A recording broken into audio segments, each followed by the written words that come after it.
ajaran kita dengan agama Muslim itu kan tentu berbeda, jauh sekali berbeda. Tetapi kenapa Allah itu menggunakan sunat gitu, menggunakan sunat sebagai tanda dari perjanjian antara Allah dengan Abraham. Karena sahabatnya Yahudi kan itu hari Sabtu. Ya. Kalau kita mengikuti dari orang Yahudi dari Minggu 1, 2, 3, 4, 5 Sabtu Minggu lagi, Minggu itu hari ke-8 kan? Ya, ya. Makanya Tuhan Yesus itu di dalam dialah perjanjian yang kekal itu ada. Makanya dia disunat pada hari ke-8 juga.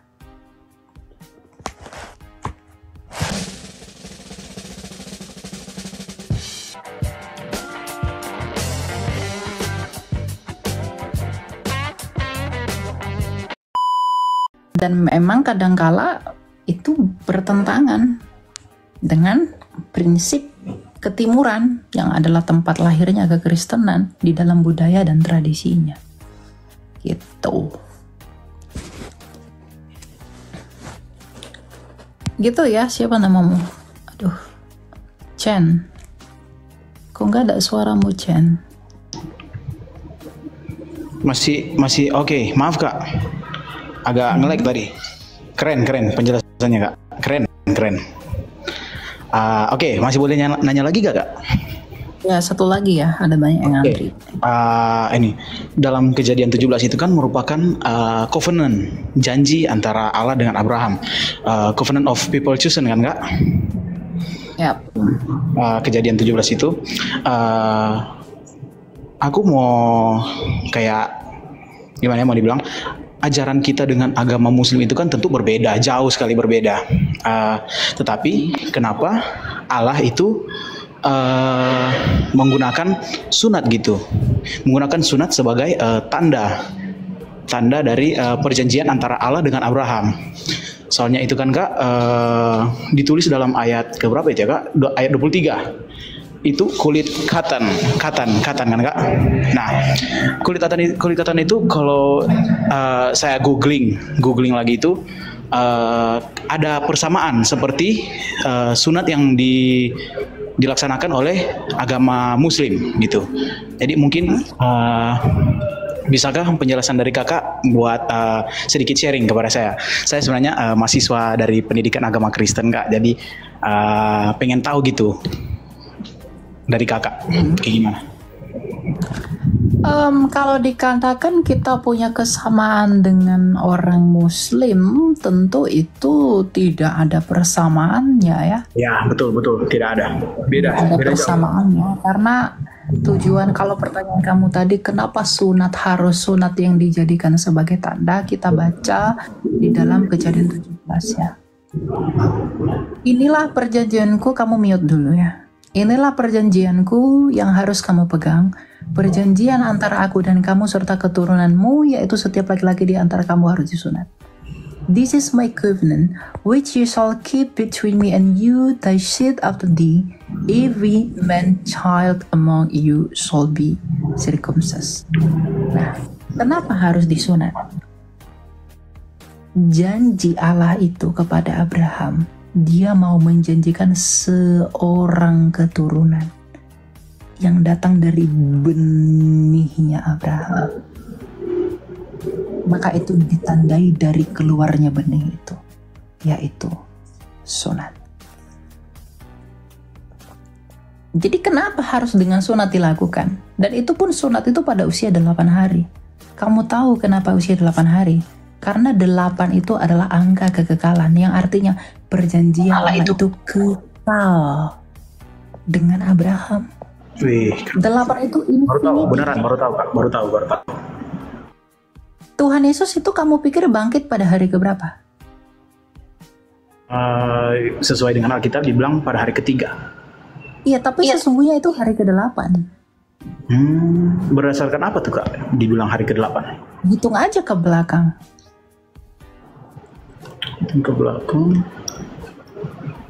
Ke belakang gimana ya Kak?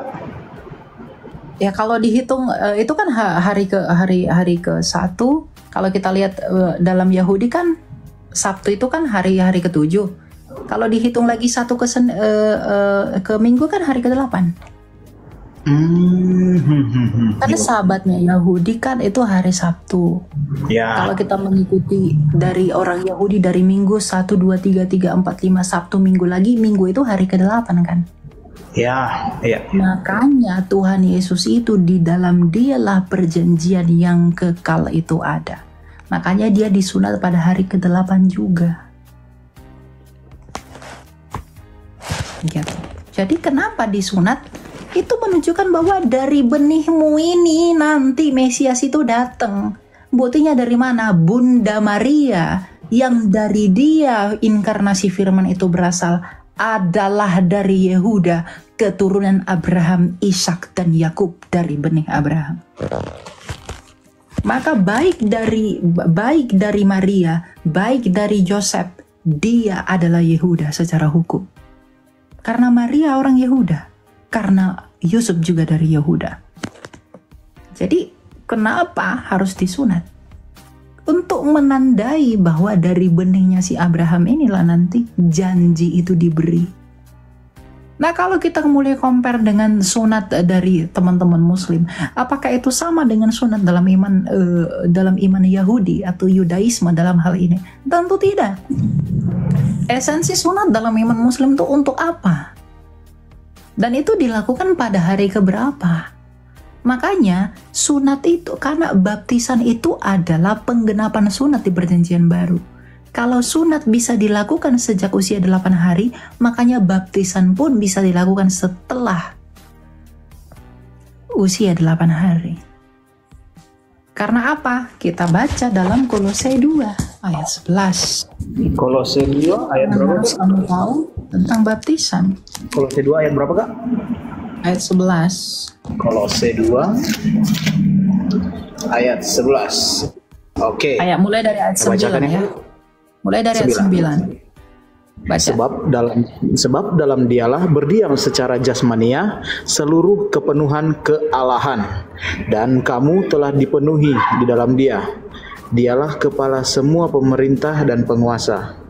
Dalam dia kamu telah disunat, bukan dengan sunat yang dilakukan oleh manusia, tetapi dengan sunat Kristus yang terdiri dari penanggalan akan tubuh yang berdosa. Widih, keren. Baru tahu nih, Kak, Karena ayatnya. dengan Baru tahu. dia kamu dikuburkan dalam baptisan, dan di dalam dia kamu turut dibangkitkan juga melalui kepercayaan kepada kerja kuasa Allah. Jadi orang perjanjian baru itu juga disunat. Kenapa? Kenapa disunat pada hari ke-8? Karena perjanjian itu kekal. Maka di perjanjian baru orang itu pun harus disunat. Tetapi bukan lagi sunat yang dilakukan di zaman Abraham, tetapi sunat yang baru, yaitu baptisan. Agar di dalam baptisan itu kamu turut diikutkan di dalam janji yang kekal itu. Yang dengan demikian akan terjadi yang dikatakan Rasul Paulus dalam Galatia 3 ayat 29. Kita lihat Galatia 3 ayat 29. Dikatakan di sini bahwa lagi pula, jikalau kamu milik Kristus, kamu adalah keturunan Abraham dan ahli waris menurut janji Allah. Karena perjanjian itu kekal di dalam Abraham, dan janji itu disunat pada usia 8 hari, dan janji itu kekal, maka di perjanjian baru tanda itu diganti melalui baptisan. Dan kita akan mewarisi kekekalan, yaitu kekekalan yang dijanjikan kepada Abraham.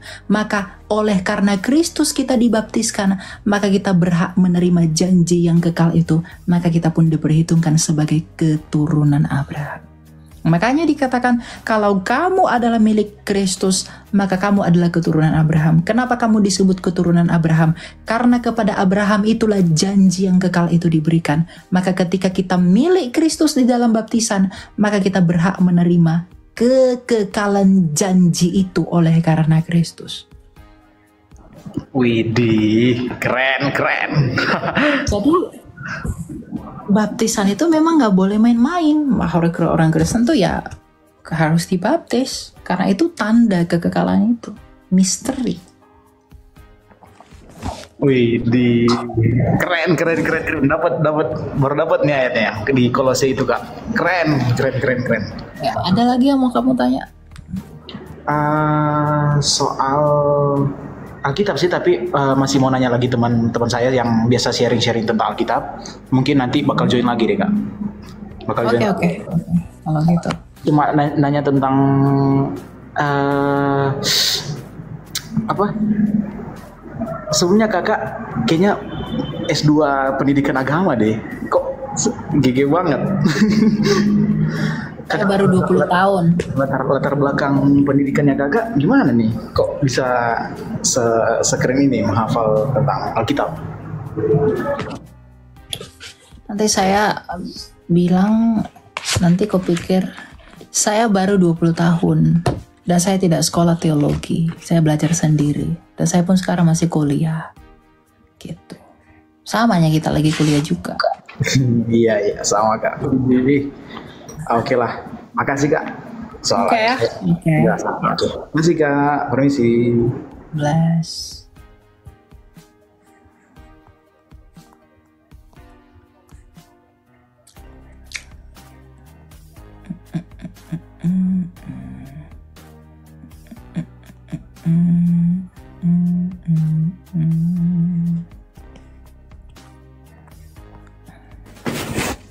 Silakan Jivora, selamat malam.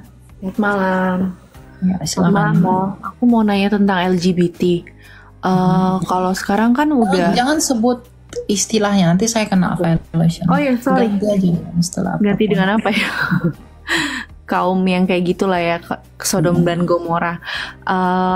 Sekarang kan udah marak banget ya Kak. Dan aku tuh nggak nyangka sih ternyata saudara aku kayak gitu kan. Yang pertanyaan aku adalah respon apa yang tepat ketika kita melihat orang terdekat kita ternyata sudah sangat terang-terangan gitu loh. Bahkan dia sampai beliin misalnya mobil mewah gitu untuk cowoknya. Sedangkan buat papanya atau saudaranya sendiri nggak dikasih gitu. Dan mereka itu sangat menurut aku ikatannya kuat sekali gitu. Bahkan sama saudara sama orang tuanya sendiri pun mereka tuh kayak nggak mengaku, maksudnya bukan mengakui ya, maksudnya nggak denger gitu loh kita ngomong apapun. Bahkan aku udah sampaikan tentang firman Tuhan juga bahwa pemburit apa segala macam kan nggak bisa masuk ke dalam kerajaan surga ya. Terus tapi dia kayak cuma read doang atau cuma dengerin doang, tapi nggak berubah gitu. Dan aku sudah doain dia tiap malam gitu. Apa yang bisa membuat dia berubah ya? Apakah aku harus berbuat apa gitu Kak? Tolong bantu advice ya Kak untuk hal ini, aku bener-bener bingung sih. Ya, itu kan dosa ya. Dan dosa itu benar-benar mengikat kita. Tapi kalau dikatakan, karena kamu tadi bertanya, bagaimana kita sebenarnya menyikapi orang-orang seperti itu? Yang pertama yang menjadi dasar dari segala sesuatu yang harus kamu lakukan adalah kasih. Oleh karena kasih mula kamu menegur dia, oleh karena kasih mula kamu menghajar dia, dan oleh karena kasih mula kamu memperingatkan dia. Karena jelas 1 Korintus 6 ayat 9 ya. Memang hal seperti itu tidak berkenan di hadapan Allah. Dan itu adalah dosa. Dan pastinya kita tidak membenarkan itu dalam iman kekristenan. Tetapi kalau ada orang-orang yang seperti itu, kamu nggak boleh putus asa untuk merangkul mereka. Karena apa? Orang-orang yang seperti itu adalah orang-orang yang masih terjebak di dalam dosanya itu. Sama seperti orang yang terjebak di dalam dosa mereka masing-masing. Jadi yang bisa kamu lakukan kalau kamu sudah tegur, kalau kamu sudah nasihati, sudah beritahu, ya kamu doakan mereka. Dan kamu minta hikmat sama Tuhan, apa yang Tuhan izinkan dan perkenankan agar kamu boleh menjangkau jiwanya dia. Karena dia seperti itu karena dia belum mengenali Allah. Semua dari kita adalah orang berdosa dan pernah di dalam dosa. Tetapi kenapa kita bisa berubah? Karena kita mulai merendahkan diri dengan mengakui dan menyadari bahwa hidup kita ini sekarang ini sudahlah Kristus, bukan milik kita. Jadi dia itu harus disadarkan agar dia dapat mengaku bahwa hidupnya bukan lagi tentang dia, tapi tentang Kristus yang menaungi dia. Tapi dia tidak akan bisa mengerti hal itu kalau dia tidak diberi pendengaran akan firman. Tentu dengan cara dan motivasi oleh karena kasih. Kalau kamu hina-hina dia, caci maki dia, lalu perlakukan dengan buruk, cara menasehatinya seperti orang yang nggak punya moral, ya dia juga tidak akan menerima itu. Makanya ya kamu bergumul sama Tuhan, kamu berdoa agar di dalam doamu itu ya Tuhan turut bekerja mengambil bagian dalam hal itu. Oke. Gitu. Memang itu pasti susah, itu susah. Karena memang begini, ada orang yang seperti itu sejak kecil, ada orang yang punya kecenderungan suka kepada sesamanya, ada orang yang punya kelainan dalam hal seperti itu pasti ada. Tetapi itu tergantung orangnya, dia mau mengikuti atau tidak.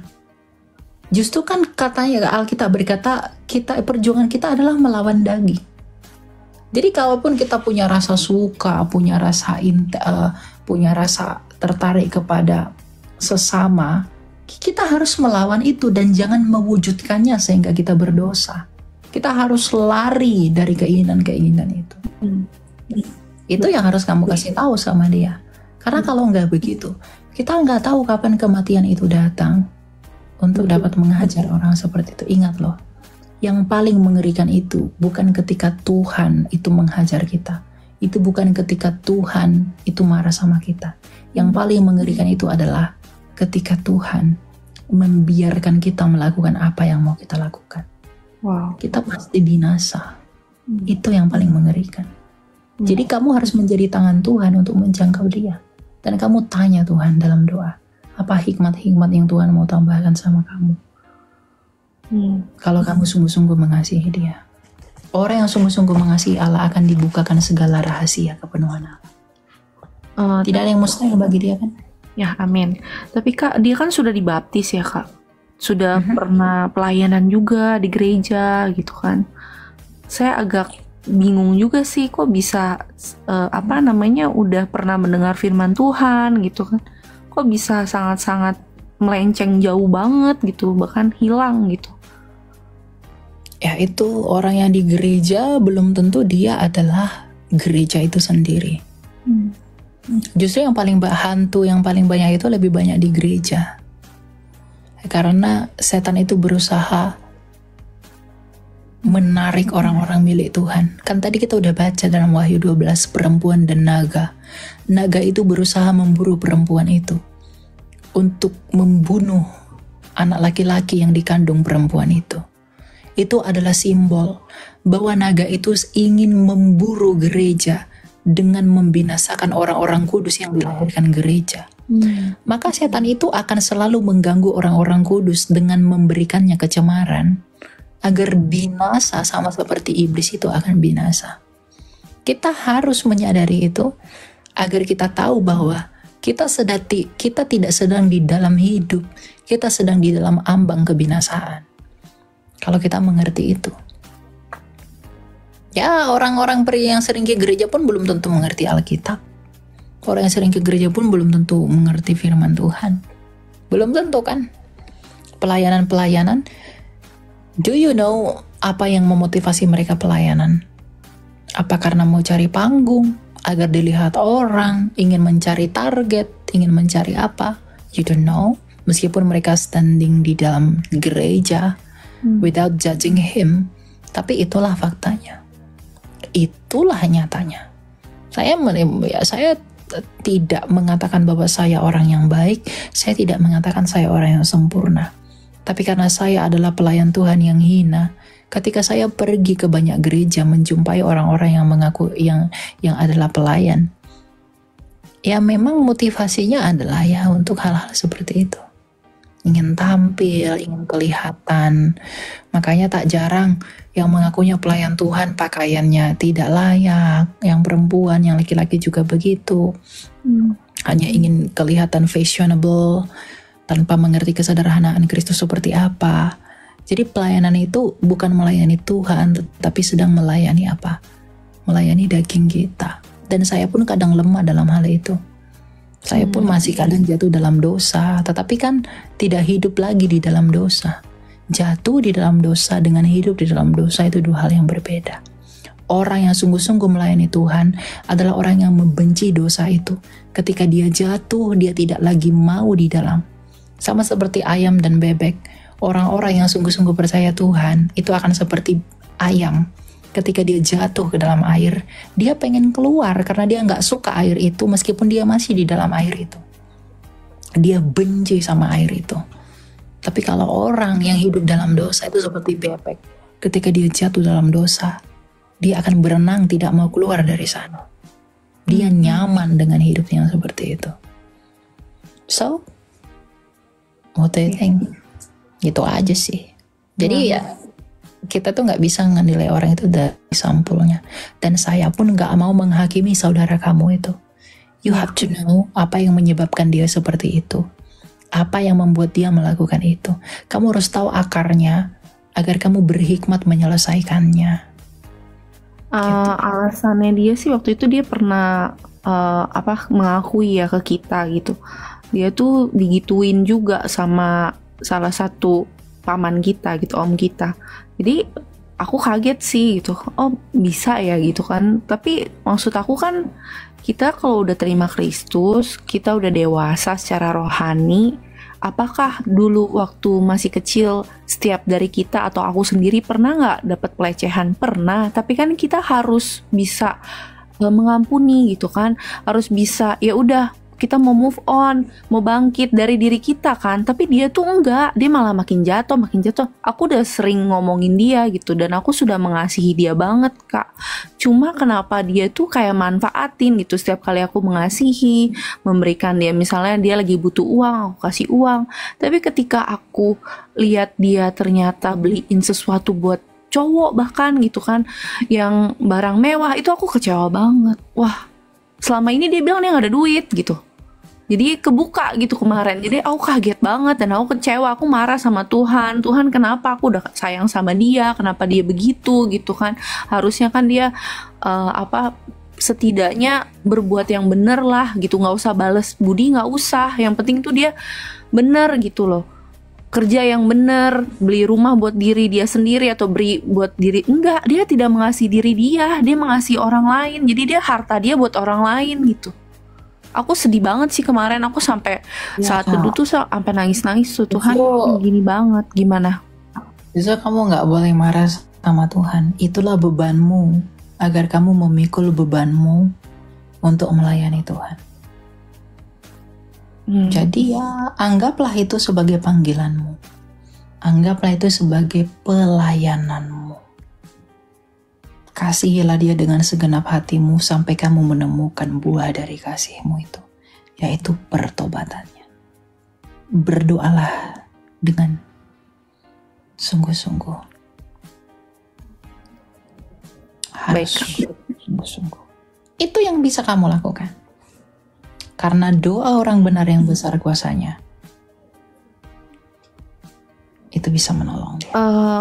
Sebenarnya sih aku agak hopeless juga ya, karena ada 20 tahun lebih sih sebenarnya sih aku bergumul soal ini. Sebenarnya dari dia muda tuh, dari dia remaja tuh aku udah tahu dia kan lebih tua dari aku. Cuma gelagatnya kan aku tahu gitu.